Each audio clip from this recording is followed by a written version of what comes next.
السلام عليكم، كي دايرين؟ لاباس عليكم؟ كي دايره صحيحتكم؟ كي درتو مع هذا البرد؟ الحمد لله على كل حال. اليوم جبت لكم واحد الوصفه اللي زوينه بزاف بزاف، وان شاء الله باذن الله غتنفعكم في هذا البرد.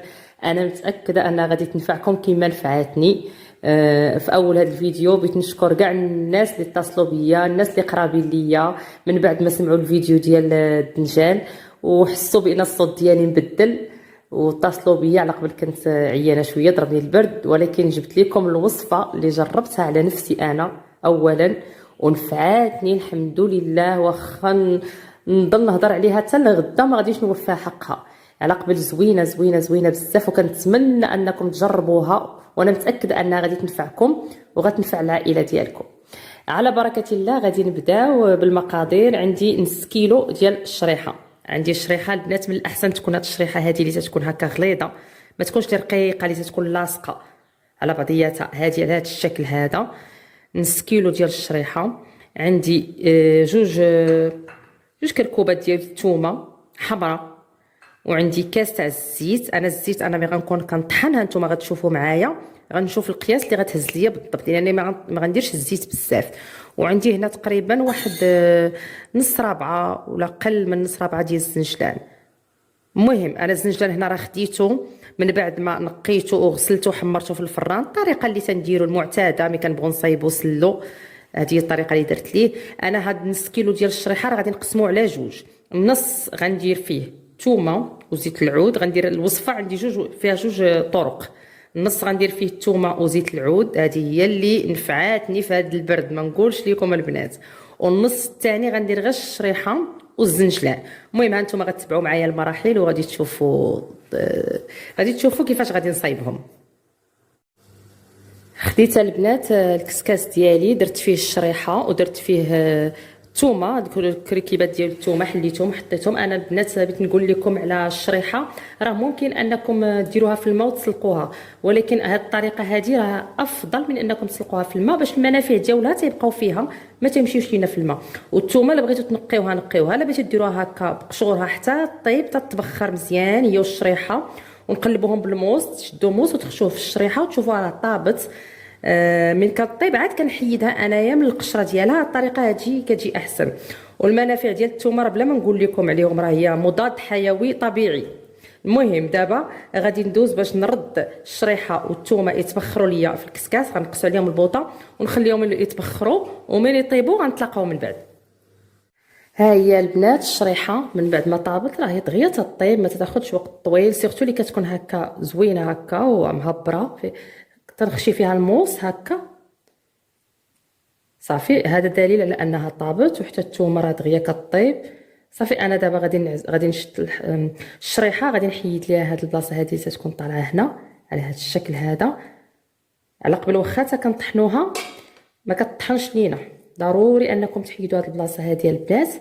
اللي ما كانش كما اللي ما كانش عنده مشكل وما تزعجوش في زعما ملي يكون ياكل فيها ماشي مشكل. انا بعدا راه تنحيدها على هذا الشكل هذا صافي. غنستمر تنحيدها الشريحه كلها، والثومه كذلك غادي نقيها، راه ولات دايره بحال شي بوماد دغيا دغيا كتحيد الثومه دغيا تنقيها نحيدها هكا صافي. انا غنكمل هاد الثومه وهاد الشريحه كلهم غنوجدهم وغندوزو باش نخلطوا الخليط ديالنا. دابا البنات من بعد ما كملت الثومه في التنقيه ووجدت الشريحه قسمتها على جوج اجزاء كيف قلت لكم من قبل. انا غندير جوج ديال الوصفات، وصفه فيها الثومه وصفه فيها الزنجلان، وبجوجهم تيجوا زوينين بزاف بزاف، تيجوا رائعين ان شاء الله. ان شاء الله باذن الله غادي تجربوهم وحتى نتوما غادي تستافدوا منهم كيف ما انا استفدت منهم. غنبدا بالوصفه اللي ما فيهاش الثومه، هي الاولى. غناخذ قطعه ديال الشريحه، غنضيف عليها الزنجلان اللي قلت لكم راه منقي ومغسول ومحمر في الفران، وغنضيف عليها واحد شويه ديال الزيت. البنات اللي بغى يطحن في الخلاط الكهربائي ممكن.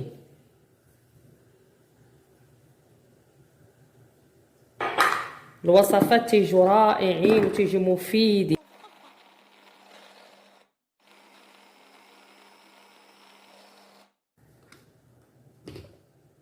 شويه نزيد لها شويه زيت الزيتون، غير شويه،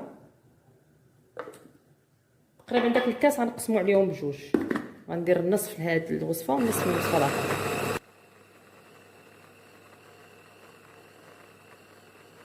هاد الوصفه هادي درتها لوليداتي، نتوما ان شاء الله تجربوها لوليداتكم، وراكم عارفين المنافع ديال الزنجلان السمسم.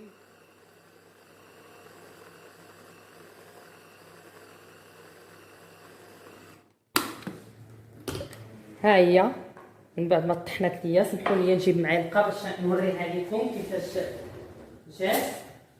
كتجي على هذا الشكل هذا، شفتوا؟ وصفات طبيعيه وصحيه 100% البنات.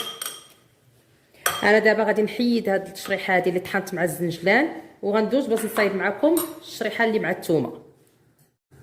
دابا البنات غندوز باش نصايب الوصفه الثانيه اللي فيها الثومه، تقريبا بحال نفس الطريقه. غندير الشريحه هي الاولى، غنزيد عليها ثومه.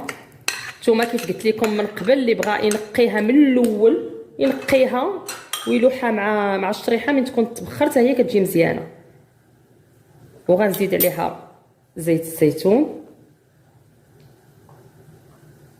داك نصف كاس اللي بقى ليا من الوصفه الاولى صافي. وغنطحن. البنات اللي غادي يطحنوا في مولينكس في الخلاط الكهربائي تقدر تهز ليهم الزيت ديال الزيتون كتر. المهم هما غادي غيبداو يطحنوا وعينهم ميزانهم.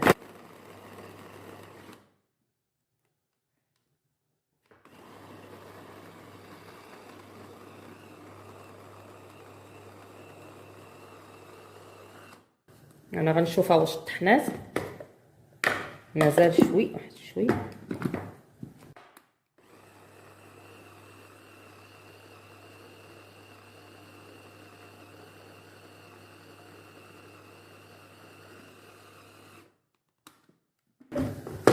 صافي ها هي وجدات، ها هي تجي على هذا الشكل هذا، تجي زوينه بزاف بزاف، وما تتهش لينا بزاف بزاف ديال زيت العود. تقريبا راه كاس قسمتو عليهم بجوج.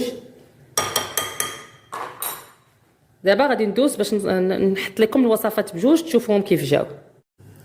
ها هما البنات الوصفات ديالنا من بعد ما كملتهم. كنتمنى انكم تجربوهم لان المنافع ديالهم كثيره بزاف بزاف. لا هذه اللي فيها الثومه ولا هذه اللي بالزنجلان، راه هذه اللي بالزنجلان راه كتجي غزاله ما تشبعوش منها، عطوها للوليدات هكا. هذه اللي بالثومه اللي قلت لكم انايا خديتها لقيتها من ضربني البرد. كنت كناخذ معلقه في الليل من قبل ما الناس، ومعلقه الصباح ملي تنفيق. اون فوا تنفيق الصباح تناخذ معلقه على الريق، باقي ما كليت حتى شي حاجه قبل الفطور. وكونوا متاكدين ان شاء الله غتنفعكم كما نفعتني.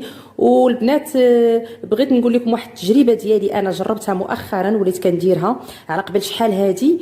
اون فوا كان تيضربني البرد ولا تنحس براسي بداتني لا غريب، تنمشي تنجري تناخذ الدواء.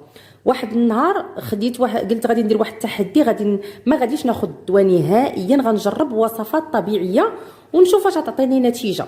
وفعلا البنات والله القسم لا وصفات، لما كانش شي غريب مجهده ما كانش فيها الحراره مرتفعه، ما تزربوش البنات. جربوا وصفات طبيعيه تكون زوينه بحال هكا. كاينه حتى واحد الوصفه حتى هي بغيت نقولها لكم، حتى هي كتجي زوينه. انا الحاجه اللي كتنفعني كنبغي نوصلها لكاع المتتبعات ديالي حتى هي ان شاء الله تنفعهم. سميتو فيها المكونات اللي فيها سكينجبير الطري والحامض والعسل الحر لا كان متوفر.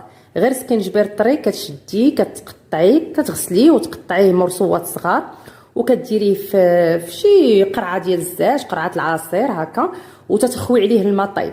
تتخوي عليه الماء طيب حتى كتعمري ديك القرعه كلها تتعمر، وتخلي الماء طيب تيدفى. من تيدفى تتقطعي فيه شرائح ديال الحامض.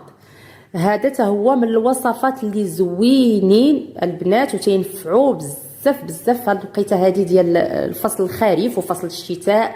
وكنتمنى التوفيق للجميع، وكنشكر كاع المتتبعات الاوفياء ديالي اللي كيتبعوني وتيتفرجوا في الفيديو اول ما كينزل، كيكونوا هما الاولين كيتفرجوا فيه. وشكرا لكم بزاف بزاف، وكنتمنى هذه الوصفه تنفعكم كما نفعتني.